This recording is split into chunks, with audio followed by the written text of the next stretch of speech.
ये कहानी राजनी नाम की एक लड़की की कहानी है जिसकी एक बहन और माँ होती है बस। और उसके घर में इन तीनों के सिवा कोई नहीं था।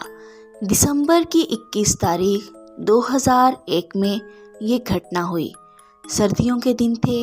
राजनी रोज़ जिम जाया करती थी और उसकी छोटी बहन घर में स्टडी किया करती थी।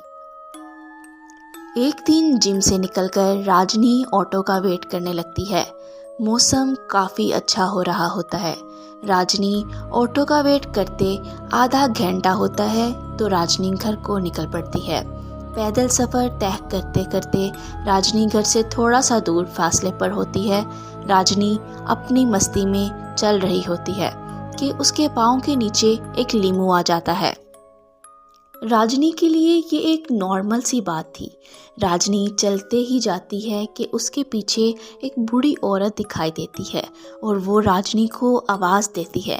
राजनी पीछे मुड़कर देखती है तो डर जाती है। उस औरत का हुलिया काफ़ी अजीब था। राजनी घबराते हुए उसके पास जाती है तो वो राजनी को एक लड्डू पकड़ाती है। राजनी परेशान होकर वो लड्डू पकड़ लेती है। राजनी वापस अपने घर के लिए जब चलने लगती है तो उसके माइंड में ख्याल आता है कि उसने मुझे लड्डू क्यों दिया। मैं ये लड्डू नहीं खाऊंगी, पता नहीं कौन है, इसमें जहर ना हो, मैं इसके सामने नहीं फेंक सकती, चलो घर जाकर फेंक दूंगी। ये सोचते सोचते वो अपने घर पहुंच जाती है। अभी लड्डू उसके हाथ में ही होता है कि उसकी छोटी बहन नायला वो लड्डू छीनकर खा लेती है। राजनी बहुत परेशान हो जाती है। राजनी उसे कुछ नहीं कहती लेकिन देखती है उसे कुछ हुआ तो नहीं। राजनी उसके कमरे में जाकर देखती है चुपके से, बट वो नॉर्मल नज़र आती है। राजनी ये देखकर रिलैक्स हो जाती है और कहती है मैं भी बेवकूफ़ पता नहीं क्या क्या सोच रही थी। लेकिन राजनी के जाने के बाद नायला का रिएक्ट बता रहा था कि कुछ तो ज़रूर है। काफ़ी दिन गुजर जाते हैं, सब नॉर्मल चल रहा होता है कि सडनली मोहल्ले में आवाज़ आती है किसी के चीखने की। जैसे ही सब मोहल्ले वाले बाहर निकलकर देखते हैं वहाँ एक आदमी की लाश पड़ी होती है। वो आदमी बुरी तरह से ज़ख्मी होता है, जैसे किसी जानवर ने उसे नोचा हो। वहाँ सब मौजूद होते हैं, बस नायला नहीं होती। कुछ दिन बाद फिर से ये हादसा पेश आया। सोसाइटी के लोग बहुत घबरा जाते हैं कि ये सब क्या हो रहा है। राजनी नोट करती है जब भी कोई हादसा होता है नायला घर नहीं होती और जब हम सब मोहल्ले में होते हैं नायला घर होती है। ये बात राजनी को परेशान करने लगती है। राजनी नायला पे नज़र रखने लगती है। एक रात अमावस की रात थी जब चांद पूरे अरूज पे था। राजनी ने नायला के रूम की तरफ कदम बढ़ाया और नायला को ऐसे रूप में पाया कि राजनी सकते में पड़ गई। राजनी ने देखा नायला को शैतान का रूप इख्तियार करते। उसके लंबे नाखून, लंबे बाल और मुंह से टपकता खून।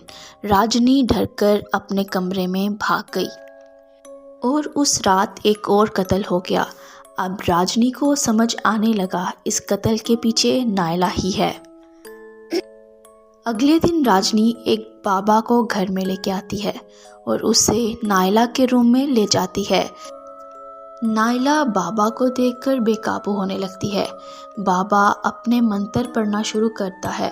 नायला ज़ोर ज़ोर से हंसती है और अजीब सा कुछ बोलती है जो समझ नहीं आता।